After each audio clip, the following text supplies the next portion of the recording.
Hello friends, welcome to our YouTube channel Cook and Shine India with Rashmi and Shipra. आज हम बनाने वाले हैं ऑरेंज डिलाइट। तो चलिए शुरू करते हैं। ऑरेंज डिलाइट बनाने के लिए सबसे पहले हम एक बाउल में 1 कप ऑरेंज जूस लेंगे। ये करीब 350 ml है और इसमें साथ में ऐड करेंगे 2 चम्मच हनी। हनी की जगह आप शुगर भी ले सकते हैं, मैं यहाँ पर हनी का यूज़ कर रही हूँ। आप 2 चम्मच हनी डालेंगे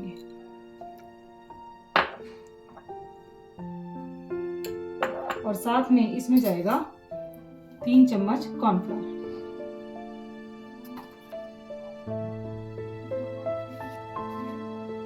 कॉर्नफ्लोर और साथ में ही 1/4 स्पून लेमन जूस डालेंगे। अब हम इन सबको अच्छे से मिक्स कर देंगे।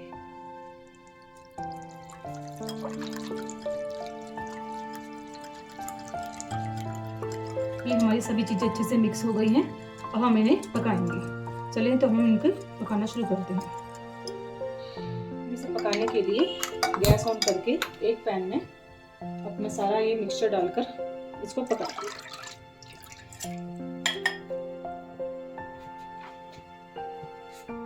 हमें इसे लगातार चलाते हुए गाढ़ा होने तक पकाना है। अभी हमारा बैटर गाढ़ा होने लगा है, तो देखिए बस थोड़ा सा और गाढ़ा होगा, फिर हम इसको सेट कर देंगे। देखिए ये बहुत अच्छे से गाढ़ा हो गया है, ये देखिए। बस अब हम इसी टाइम पर अपनी गैस बंद कर देंगे और इसको मोल्ड में सेट कर देंगे। इसके लिए हम अपनी ट्रे को ग्रीस कर देंगे। ऑयल से मैंने हल्का हल्का ग्रीस कर दिया है।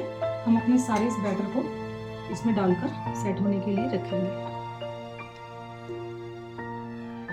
आप इसे किसी भी मोल्ड में सेट कर सकते हैं।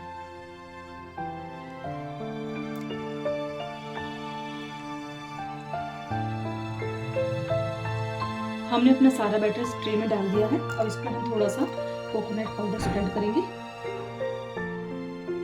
और इसको 2 से 3 घंटे के लिए फ्रिज में ठंडा होने रख देंगे। उसके बाद हम इसकी प्लेटिंग करेंगे।